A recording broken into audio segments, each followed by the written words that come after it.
alaikumul kitab.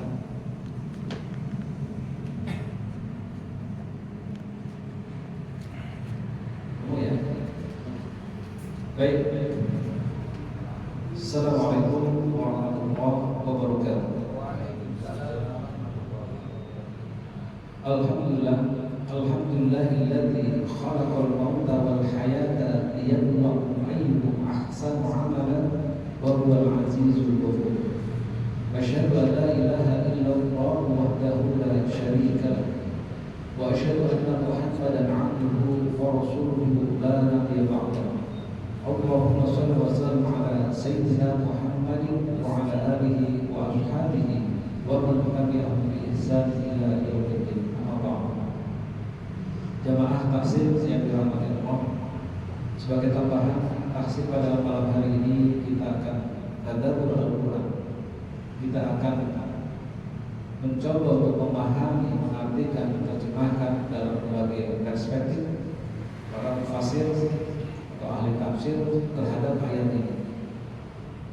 Surat Al-Baqarah ayat 216. Allah Subhanahu wa taala dalam ayat ini berfirman, "A'udzubillahi minasyaitonir rajim. Bismillahirrahmanirrahim. Kutiba 'alaikumul kitab wa huwa nuurun lakum wa 'asa an takrahu syai'an wa huwa khairun lakum wa 'asa an tuhibbu syai'an wa huwa syarrun lakum wallahu ya'lam wa antum la ta'lamun." Surah Al-Baqarah. Asbab nuzul atau sebab turunnya ayat ini adalah ketika para sahabat di Madinah ini sudah merasa nyaman dengan kondisi kehidupan. Mungkin ada yang sudah nyaman dengan kehidupannya, ada juga yang masih berjuang keras, ada yang masih merangkak, ada yang sudah berjalan atau berlari, masing-masing. Ceritanya, sahabat-sahabat Nabi saat itu sudah merasa nyaman dengan kondisi ekonomi atau kehidupannya. Ada yang mereka petani sedang menunggu hasil pertaniannya yang sudah siap untuk panen. Yang bisnis sudah berkembang. Mungkin beternak, ya ternaknya sudah tinggal nanti bisa panen atau menghasilkan. Dan banyak juga hal-hal lain yang membuat mereka itu malas untuk kemudian berjuang berperang. Dalam ayat ini Allah mengatakan, "Kutiba 'alaikumul kitab." Diwajibkan atas kamu berperang, ya. Wa huwa nuurun lakum, padahal itu tidak menyenangkan hatimu. Coba, kenapa kok tidak menyenangkan? Karena ketika berperang, satu meninggal, bisa jadi meninggal, syahid. Sementara dia lagi nyaman-nyamannya. Yang kedua, kalaupun selamat, bisa cacat, bisa tangannya putus atau kakinya putus atau luka-luka. Jadi pilihannya itu kalau nggak syahid ya terluka atau cacat, kan tidak menyenangkan. Ya. Nah itu banyak sahabat yang akhirnya pada nggak mau. Wah, Rasulullah ini gimana ini kalau yang berangkat untuk berperang sementara musuhnya misalnya ada 1000, yang berangkat cuma 200 kalau jumlah dan semuanya gitu. Gara-gara banyak yang menolak, akhirnya turun ayat ini. Ya, pergi berperang kita itu tidak menyenangkan bagimu. Kemudian Allah mengatakan selanjutnya, wa 'asa an takrahu syai'an wa huwa khairul lakum. Bisa jadi kamu tidak menyenangi sesuatu, tapi itu baik bagi kamu. Ini tekstualnya pada saat itu, kontekstual yang ada pada saat sekarang. Apakah kita pernah mengalami? Sering ada hal yang tidak menyenangkan, tapi kata Allah bisa jadi lebih baik. Mungkin saya pernah cerita, ya, ada dua orang muda dari kampung, namanya Ahmad dan Budi. Ya, ini ilustrasi saja.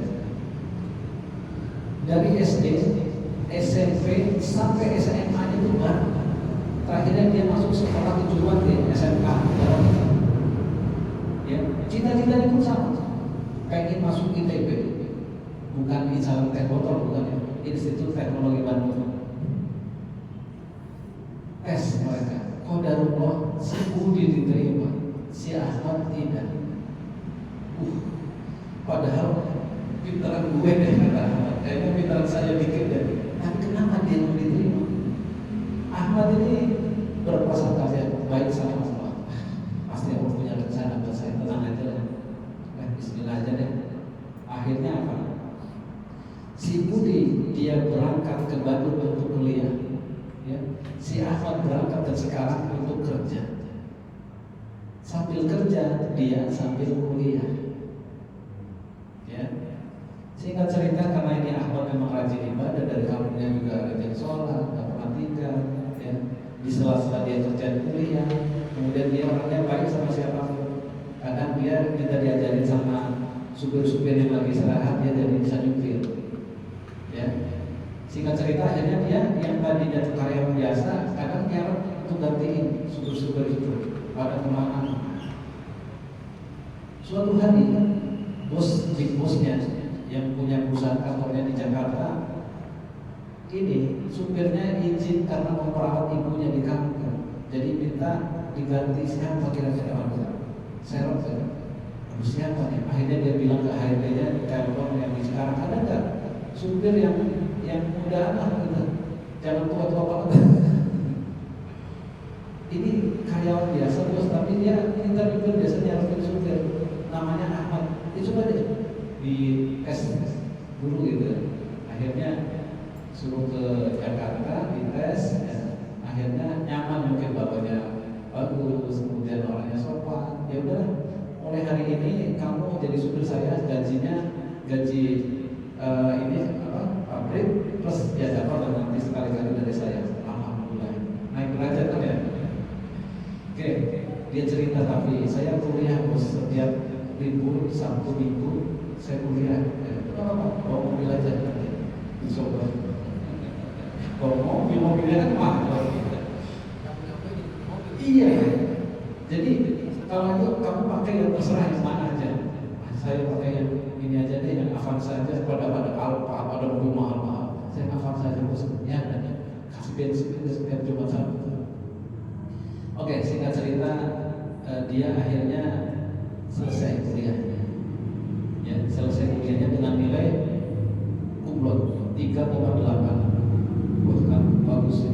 Bos, alhamdulillah saya sudah selesai bos. Insya Allah besok izin saya nggak masuk wisuda. Oh iya, apa-apa. Insya Allah. Siapa yang menghadiri? Ibu saya dari kampung bos. Oh iya. Ini saya ada 2 undangan, barangkali bos ini bos juga boleh datang. Bosnya datang, karena kan ibunya doang, bapaknya udah datang. Wah, itu bosnya bangga punya supir. Ternyata pintar gitu ya. Oke, singkat cerita, akhirnya tetap dia jadi, walaupun udah selesai kuliah jadi supir. Ya. Si bos ini punya anak gadis, ya, anak gadis yang anaknya 2, yang pertama perempuan. Biasa kadang sekali-kali diantar kuliah sama si Ahmad ini, yang keduanya masih kecil Ahmad. Nah, suatu hari bosnya bilang gini, manggil serius kan, Ahmad, kamu umurnya berapa? Saya 25 mau 26. Wah, udah siap sih ya, kayaknya udah siap untuk nikah. Saya kata bos, kalau memang ada jodohnya ya insya Allah kalau bisa menjadi ibu saya. Oh, kamu ini sama ibu ya? Ya saya mau terserah itu, ridhonya orang tua sama ridhonya Allah kalau pakai sana. Nah, soleh juga gitu. Gini, anak saya sudah setuju mau selesai juga skripsi sekarang. Daripada dia nanti pergaulan gak benar, saya berencana untuk menikahkan anak saya dengan kamu. Bagaimana menurut pendapat kamu? Dia promo, anaknya itu cantik, anaknya terus begitu. Kita bisa ngomong, pada mau teriak, iya siap, jadi cuma gengsi pak. Iya kan, gengsi aja sebagai bos. Akhirnya dia saya izin bos, saya telepon ke ibu dulu, ke kampung dulu. Bu, ini si bos kan punya anak perempuannya, biasa saya bagi ke anaknya baik, cakep lagi, cantik. Terus si bos melamar aku, kebalik banget. Terus kamu gimana? Yang itu gimana? Nah itu kan terserah kamu. Ya kalau saya sih mau, ya udah nggak apa-apa. Akhirnya alasannya iya, ibu saya setuju, padahal dia iya, ibu saya setuju. Sudah, akhirnya ya, istilahnya kan asas di masyarakat kan seperti itu ya adatnya. Akhirnya dia ngelamar, ya setelah itu nggak lama menikah. Singkat cerita sudah jadi istri dan kamu nggak usah kos lagi, udah tinggal di sini aja. Nah, suatu hari setelah dia menikah dipanggil dia, khusus manggilnya. Ada apa nih? Maksudnya serius banget nih bapak. Mertua sekarang kan ya. Abang ada apa pak? Ini bapak kan punya perusahaan baru di Surabaya, ya. Jadi perusahaan di sini semua nanti yang handle kamu dengan istri kamu. Wah, apa saya bisa? Insya Allah kamu anak pintar, anak cerdas, insya Allah bisa. Dan juga saya ajarkan beberapa cara kamu. Pantesan kemarin diajari ternyata bisa lagi perusahaan. Akhirnya, dia orangnya pintar ya, dia harus buka karyawan baru untuk divisi ini, divisi dia pengembangannya. Singkat cerita dia buka lowongan. Nah, ketika yang datang banyak orang, salah satunya yang datang adalah Budi teman kampungnya. Pas dia di meja, ceritanya si Budi datang. Ahmad, lu ngapain sini? Ngapain? Ya saya yang ini yang mau manggil kalian, lu sebagai apa? Apa ya kan? Dan dulu aja, emang kok kesini? Saya dapat ini informasi lowongan kerja selesai. Alhamdulillah sudah selesai. Ya. Nilainya juga bagus, bagus juga dia di ITB. Gitu. Jadi gini, saya setelah terima ITB, saya kuliah sambil kerja dan pada rumahnya saya menikah dengan anak usaha yang punya usaha. Masya Allah, jadi ente itu direkturnya, gitulah ceritanya. Masya Allah, luar biasa katanya. Yaudah, kamu diterima deh. Waduh, gak usah dites apa-apa ada. Karena usaha ITB, dia juga tahu kualitasnya seperti dari dulu. Nah, orang yang dulu lulus ITB jadi anak buahnya, yang dulu nggak lulus ITB jadi bosnya. Coba. Dulu di awal dia tidak diterima, dia mengatakan ya, kok saya nggak diterima? Aku punya rencana. Bisa jadi yang dia anggap buruk adalah baik, atau sebaliknya yang dianggap baik itu buruk. Yang bahan kita nggak tahu ke depannya. Apa dia bilang? Untung saya nggak lulus ITB, kalau lulus nggak sampai di sini saya. Coba, iya jadi untung nggak lulus. Nah, Allah tuh punya rencana banget, dan dia punya istri yang punya perusahaan, kemudian dia langsung jadi bos. Sementara temannya yang pintar yang lulus ITB jadi anak buahnya, disuruh-suruh kan ibaratnya. Iya, hidup ini memang rahasia, banyak rahasia. Ini kisah nyata sebenarnya. Ya, tapi ini saya kemas dengan bahasa saya aja. Tapi luar biasa ini. Artinya bahwasanya ketika kita tidak menyukai sesuatu, bisa jadi itu yang terbaik dari cuma kitanya berubah. Ya. Ini kisahnya yang menarik. Satu lagi kisah. Ini kisah guru saya.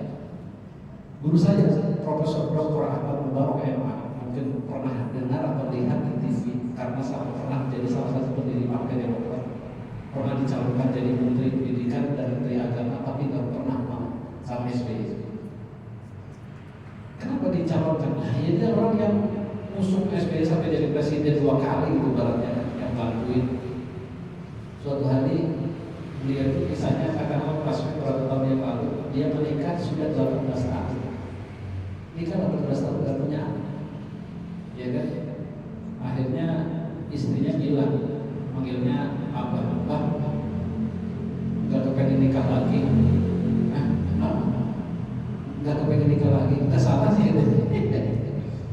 Enggak, takutnya abah pengen punya keturunan, gitu. Sering barangkali nikah lagi nanti punya keturunan. Ya karena udah sering ngomong begitu 3 kali, ini udah 3 kali ngomongnya. Setuju kalau saya nikah lagi. Dia sudah. Kira-kira kalau disuruh nikah lagi, nyarinya yang lebih tua, jelek, apa yang cantik dan muda? Pasti yang muda, yang cantik kan. Akhirnya yang lebih muda, yang cantik. Nah, karena dia masih baru, biasa di sana 4 hari, dia keluar 3 hari. Dari mana Pak? Ya dari mana? Ditanya lagi dari sana, 10. Bah, gini aja deh Pak. Daripada saya hatinya kotor karena cemburu, marah, mending ceraikan saya aja. Waduh, gimana sih kamu?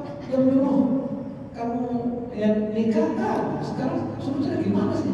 Enggak, biar istilahnya saya fokus, hati saya bersih, saya cemburu, gak marah gitu. Aduh, 3 kali udah minta cerai, ya udah dicerai. Di sana istri yang keduanya, wah saya gak mau bahagia di atas penderitaan orang lain, wah ceraikan saya. Tapi hebatnya ya karena ilmunya banyak kayak saya, ini pasti ada rencana Allah kemana aja. Ya sudah, saya ceraikan kamu juga. Akhirnya dia merenung setelah cerai 2 negara penjara. Kenapa nggak nikah dengan janda aja? Udah terbukti punya anak ya. Tapi kalau bisa jandanya Quran. Saya pengen nanti ketemu sama hafal Quran. Menikah dengan janda itu umurnya sekitar 50. Udah telat. Tapi laki-laki kan nggak ada menopause istilahnya. Jadi karena sudah punya anak, jandanya umur sekitar di bawah 40 ya, sekitar 32 atau 33 jauh ya, sekitar 17 atau 16 tahun. Akhirnya setiap 2 tahun sekali punya anak 1. Ditarik memang.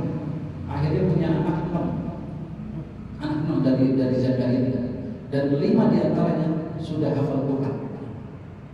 Ya, sudah hafal Quran. Dia bilang, ya emang hidup ini penuh rahasia. Saya nggak mau, tapi dipaksa. Istilahnya nggak bisa menolaknya juga. Ini takdir Allah juga. Allah yang mengilhamkan, kenapa nggak nikah dengan janda aja? Dan terbukti akhirnya punya anak. Berarti saya anehnya istrinya yang dulu dia pertama tadi cerai kemudian nikah lagi punya anak juga.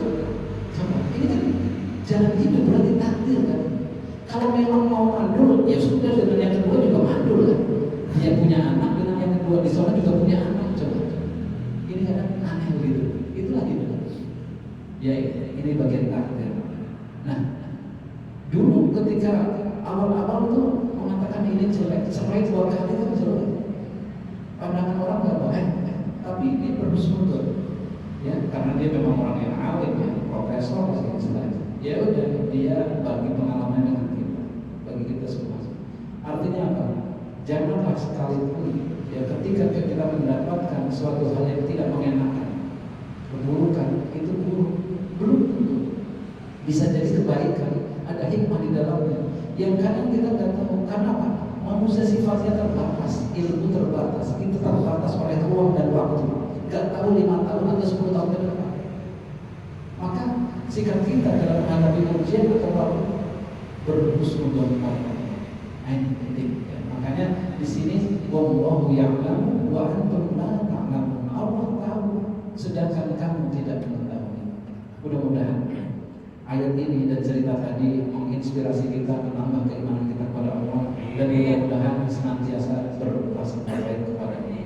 Demikian mungkin sebagai tambahan maksud. Barangkali ada pertanyaan, silakan. Dia mau tanya, Pak Iwan, udah paham? Kalau paham nanti ulangan.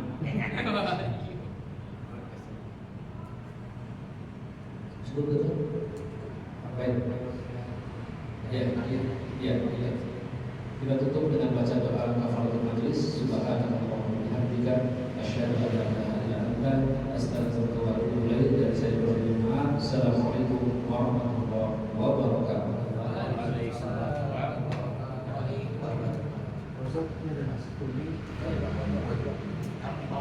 Alhamdulillah, kemarin saya datang sama. Sudah lihat perjuangan berapa tahun Pak Haji? Gak itu tahunnya deh. Bagiannya di bawah aja. Iya. Stoknya yang penting udah lewat lah. Satu di rumah kan ada. Ya. Ya Pak Gus, baginya di bawah aja. Yang lain Iya. Di bawah aja. Ini buat kita ya. Iya. Coba lihat Semuanya turun sampai ya. Iya. Pak ini ya. Mudah-mudahan Toma ya Pak ya. Oh iya, ainnya ya, hati-hati kamu kepleset mulu ainnya. Ya, Pak Wawan. Apa tuh? Oh, boleh. Ini kirim salam. Ya, ini anak-anak di masjid. Anak-anak tiga. Pas. ini buat si itu satu buat juga. Bukan vitaminnya si Oh, si Mario. Mario. Cukup itu cukup. Dari titip Ustaz Wawan. Iya. Iya makanya. Sekarang kawan. Bawa ya. Iya makanya tadi saya kita kumpulin. Ya Allah, besok aja. Lagi live ini. Iya lagi lah.